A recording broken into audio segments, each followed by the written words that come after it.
What's going on, everybody? This is Ferris Biscuit here for week 5 of the United Hearthstone League. We're back with another recap, and we have a lot to get to this week, so let's go ahead and jump right into it. Taking a look at this week's matches, we had Spyver taking on Versika.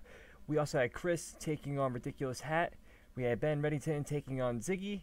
And then we also had Andrew taking on Rod Johnston. Our first match of the week would see Andrew Brown of the Happy Hearthstone podcast bringing his Priest, Paladin, and Shaman classes, going up against Rod Johnston of the Tier 5 podcast, who would be bringing his Priest, Paladin, and Rogue classes. This one would see Rod jump out to an early lead, taking game 1 with his Paladin over Andrew Shaman, as well as game 2 with his Rogue against Andrew Shaman once more. From there, Rod had to win one final game with Priest, but was unable to do so as Andrew completed the reverse sweep in games 3 through 5 with his Paladin, Priest, and Shaman classes, taking the 3-2 victory for the week. Our second match of the week would see Chris Plummer of the 1600 Dust podcast bringing his Priest, Rogue, and Warlock classes, going against Ridiculous Hat of the Koikasi podcast, who would be bringing Rogue, Warrior, and Paladin. To kick things off in this one, Chris would take game 1 with his Rogue over Hat's Warrior class. However, Hat would respond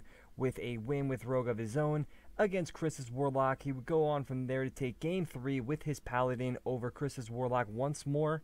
And then from there, Chris switched it up and got a win with his Priest over Hat's Warrior. And then in the end, Hat would pull out the 3-2 victory, taking his Warrior over Chris's Warlock. Our third match of the week saw Spyver of the 1600 Us podcast bringing his Priest, Druid, and Warrior classes, going up against Versika of the Hero Power podcast, who brought his Priest, Rogue, and Warrior classes. In this match, Versika would jump out to an early 1-0 lead, taking game 1 with his Priest over Spivey's Warrior. However, from there it would be all Spivey as he won 3 consecutive games with his Druid over Versika's Warrior, and then taking his Priest over Versika's Warrior, and then finally closing it out with the Warrior of his own against Versika's Rogue. Our final match of the week saw Ben Reddington of the Dad Legend community taking on Ziggy Sarah of the 1600 Us podcast. Ben would be bringing his Mage, Shaman, and Paladin classes, while Ziggy opted to go with Hunter, Druid, and Priest. In this matchup, we saw Ziggy take game 1 with her Priest over Ben's Shaman. However, Ben would respond, taking game 2 with his Paladin over Ziggy's Hunter. But from there, Ziggy would bounce back and take game 3 with her Hunter over Ben's Mage. Game 4, however, went in the way of Ben, as he was able to pick up a win with his Mage over Ziggy's Druid. And in game 5, he was ultimately able to take that one as well, getting the last victory with his Shaman over Ziggy's Druid once more. Taking a look at how the classes performed this week, we see that Rogue still continues to dominate, going undefeated at 4-0 this week, while Paladin was able to make a turnaround, also going 4-0 this week. Some of the bigger surprises this week were Warlock finishing at 0-3, not able to pick up any victories this week. And something that may not surprise most is Warrior sitting at 1-6 this week with a 14% win percentage overall, again, for the week. Looking into how the classes are performing up through week 5, we see Rogue sitting at an impressive 90% overall win percentage, while Priest is able to pull a 67%, coming in at second place there. Paladin, not surprising, at number 3 with a 58% overall win percentage.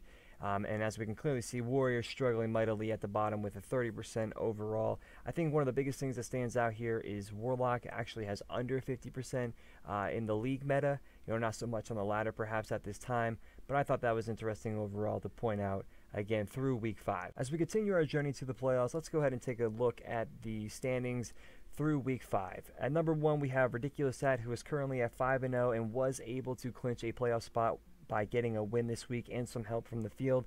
From there, we have Rod Johnson at number 2, who is currently 3-2 overall with 13 games won. At third, we have Andrew, who is currently 3-2 as well, but with only 12 games won.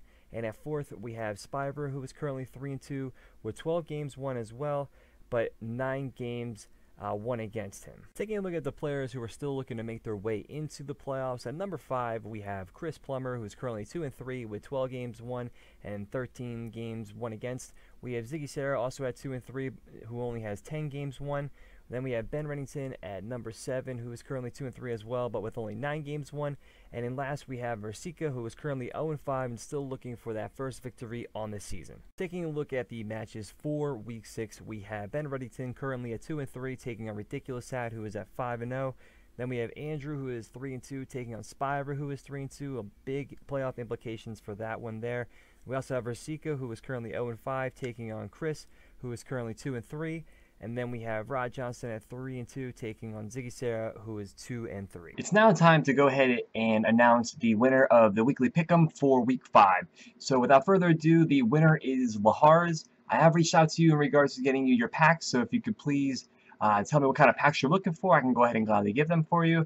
And that's going to be it for this week. We have an awesome set of matches for next week. If you haven't gotten a chance yet, go ahead and take a look at the website. We've actually made pretty big, significant changes, quality of life improvements, and just added a few features that we're really excited about moving forward. So go ahead and give it a look there. That's, like I said, that's all I have for this week, and look forward to next week and seeing how it plays out as we make a push towards the playoffs. So thank you very much for tuning in, and we'll see you next time.